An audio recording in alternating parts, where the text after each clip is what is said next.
Oke, selamat pagi Mas. Selamat pagi, Mas. Perkenalkan dulu namanya siapa dan alamatnya di mana ini Mas? Oh, oke, sahabat semua. Perkenalkan, nama saya Eka Muhammad Robi Tasmi. Beralamat di Desa Sembulung, Kecamatan Celuring, dusunnya Talon Rejo. Panggilannya siapa Mas? Panggilan biasa di rumah, panggilannya Robert.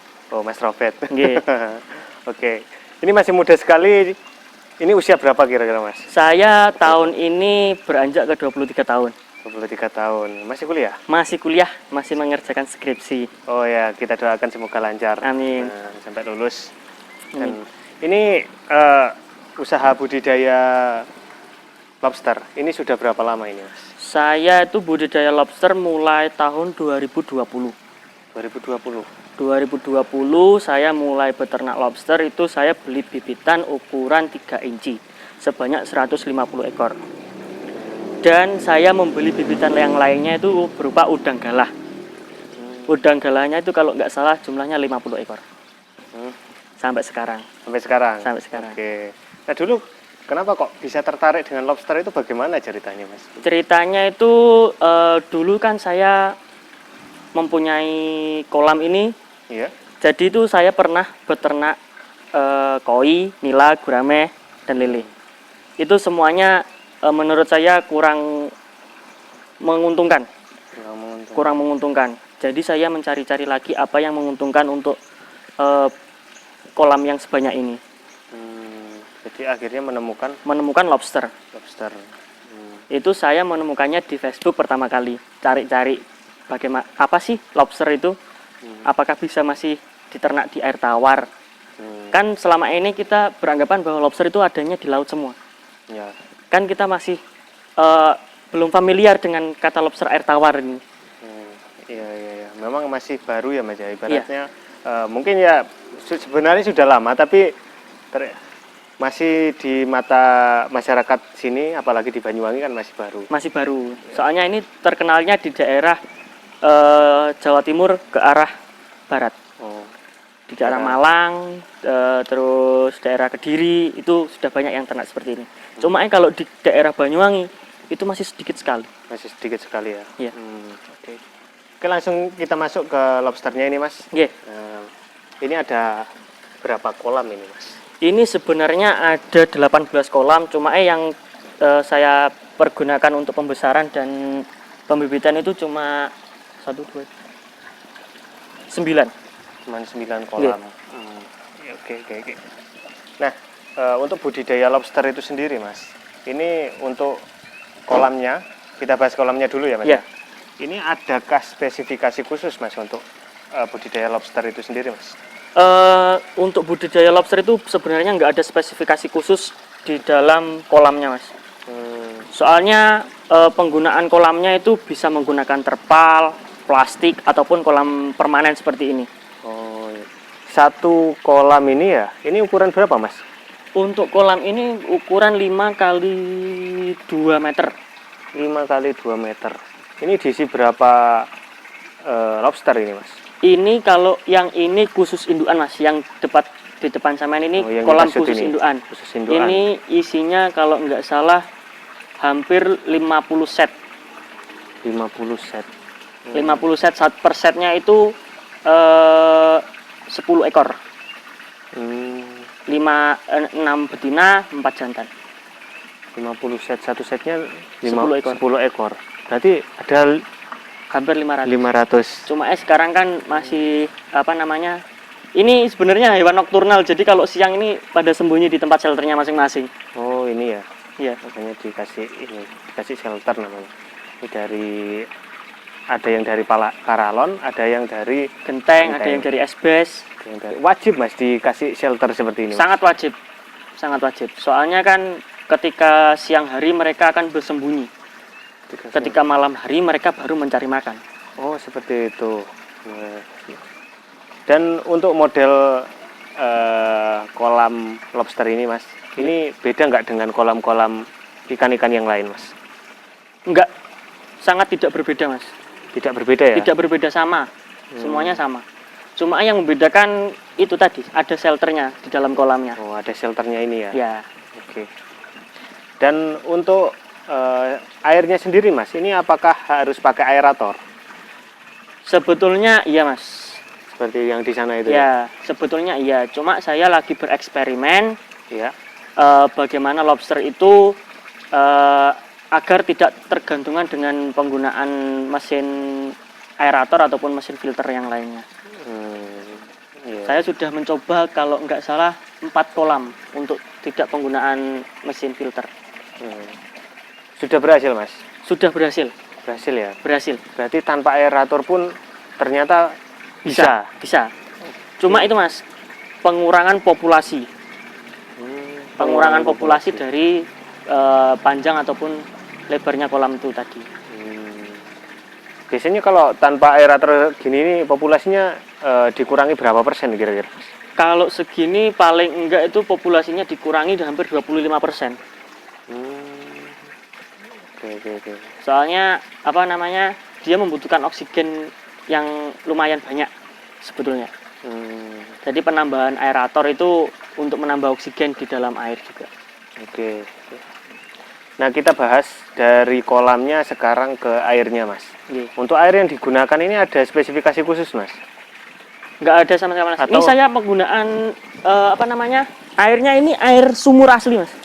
Air sumur asli. Air sumur. Tanpa diendapkan selama Tanpa satu diendapkan. malam. Dari sumur saya alirkan langsung saya taruh di kolam. Dan Mas, untuk ini apa? pH seperti itu diukur nggak Mas biasanya, Mas? Kalau nggak pernah saya ukur, Mas, soalnya kan alat pengukur pH itu ada sendiri. Jadi apa namanya, penggunaan pH itu sangat minim di sini. Jadi air sumur itu ya langsung ya? Ya, air sumur itu langsung. Meskipun ini kan sering akhir-akhir ini kan sering hujan, Mas. Iya. Ya terkena air hujan. Dikasih paranet ini ya? Iya. Ini sebenarnya teduh untuk ya? Teduh. Kalau tidak dikasih paranet gitu gimana, Mas? Kalau tidak dikasih paranet itu kasihan lobsternya, Mas. Oh, kepanasan. Kepanasan, otomatis. Atau nggak dikasih paranet tapi dikasih kayak tanaman pelindung seperti enceng gondok gitu bisa, Mas? Kalau eceng gondok itu, Mas, sepengalaman saya itu malah menyerap oksigen di dalam air. Oh, malah seperti itu. Iya. Soalnya kan eceng gondok itu tengah-tengahnya itu kan ada gelembung-gelembung udara. Kalau di keras gini kan bunyi. Itu malah nyerap udara, malah nyerap oksigen malah. Oh, gitu. Yang sebenarnya oksigen itu untuk lobster malah buat terserap enceng gondok. Iya. Itu sebetulnya bisa diakali dengan penggunaan bukan eceng gondok sebenarnya, Mas. Itu penggunaan hidrokotil. Itu seperti tanaman air. Itu di sana sebelah sana ada. Ada. Nah, tanaman ini sih. Oh, ini. Ya. Namanya apa, Mas? Hidrokotil ataupun ekor tupai. Ekor tupai. Ya seperti ini. Oh. Iya. Ini bisa jadi pakan alternatif juga. Bisa jadi pakan alternatif. Iya. Iya. Ini kemarin satu kolam penuh, sekarang tinggal potongan-potongan kecilnya. Itu berarti berkembang biak secara sendiri ya, Mas? Iya. Itu nanti banyak-banyak sendiri. Ini ada enceng gondok juga. Iya. Nah, Mas, untuk airnya sendiri ini ya. Ini biasanya, Mas, dikuras berapa hari sekali atau berapa minggu sekali ini, Mas? Kalau saya itu tergantung mood, Mas. Tergantung mood. Jadi meskipun kolamnya kotor tapi airnya itu masih sehat. Air itu kalau lobster itu tergantung airnya. Airnya sehat, meskipun 2 bulan nggak dikuras, nggak apa-apa. Nggak apa-apa. Iya. Itu. Contohnya seperti ini.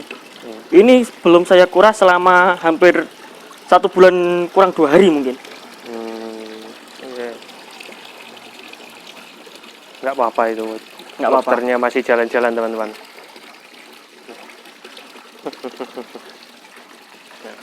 Oke, tadi Mas membicarakan soal pakan ini, Mas. Untuk pakan lobster sendiri itu apakah seperti pakan-pakan ikan yang lain, Mas? Untuk pakan sendiri, Mas, itu berbeda. Berbeda. Soalnya untuk peletnya lobster sendiri itu peletnya yang pelet tenggelam, bukan pelet yang mengapung di air. Itu kalau pelet ya? Ya. Kalau dari pakan alaminya, Mas? Pakan alami itu bisa diakali, Mas. Mau keong sawah, mau kecambah, mau singkong, mau ketela itu sama saja. Sepokoknya semua makanan yang tenggelam di air itu dimakan sama lobster. Sebenarnya ini kan pengurai limbah. Maksudnya dalam artian itu pengurai limbah organik di dalam alam, di alamnya sebenarnya. Cuma dibawa ke penangkaran, dijadikan hewan peliharaan untuk konsumsi.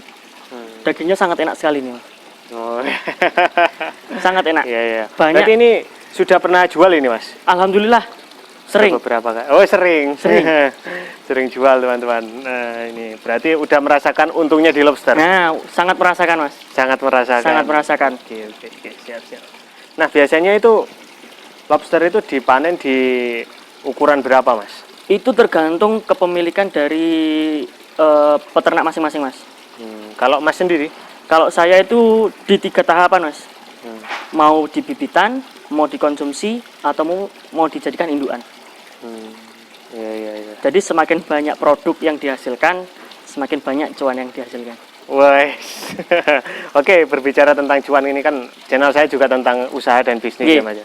Kira-kira omset sekali panen itu berapa kilo, Mas, biasanya? Omset sekali panen itu bisa mencapai, kalau di kolam saya nggih, Mas, itu bisa mencapai 10 sampai 20 kilo.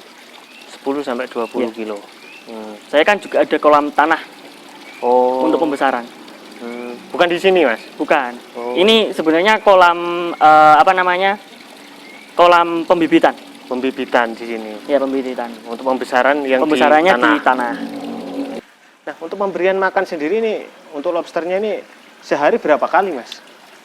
Berhubung ini lobster adalah hewan nokturnal, jadi pemberian pakan itu cuma sehari sekali, Mas. Sehari sekali? Sehari sekali. Makanya sangat irit ya? Sangat irit, makanya biaya pakan itu bisa ditekan. Oh, gitu.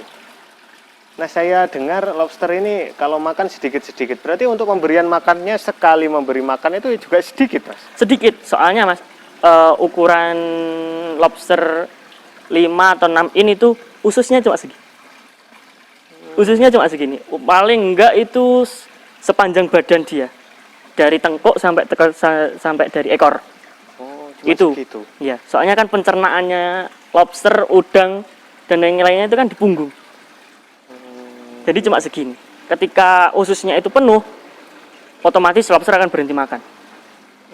Iya. Oke.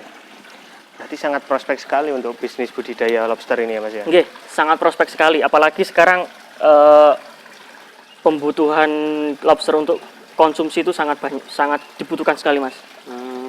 Banyuwangi lagi kekurangan. Oke. Nah, apabila ada yang lihat video ini, Mas, dan tertarik ingin memelihara lobster, di sini jual bibitnya enggak, Mas? Di sini jual bibit, mau jual indukan ataupun mau konsumsi, di sini jual semua. Kira-kira rentang harganya berapa sampai berapa, Mas? Kalau rentan harganya bibit itu kisaran 2.000 sampai 8.000 per ekor. Kalau indukan itu rentan harganya antara 250.000 sampai 500.000. Kalau konsumsinya itu di atas 100.000. Oh, gitu ya. Per kilo. Per kilo. Ya. Siap. Nah, itu teman-teman, apabila mungkin ada yang ingin berbudidaya lobster, silakan chat di nomor WA yang ada di bawah video ini, nanti kita sertakan di deskripsi video. Atau mau buka restoran lobster ya, Mas ya? Yeah. Bisa ambil di sini, nanti untuk lobster konsumsinya dijamin untuk lobsternya masih fresh, masih hidup di antaranya. Iya, masih hidup di antaranya. Tuh. Dan nanti harga bisa nego lah ya, Mas ya? Iya. Itu bisa diatur lah. Bisa diatur. Oke, Mas, mungkin untuk video kali ini cukup sekian ya, Mas ya. Nanti kita sambung di video yang kedua. Jadi itu saja sobat untuk video kali ini. Terima kasih sudah menonton, semoga bermanfaat. Salam semangat, salam pengusaha, salam cuan.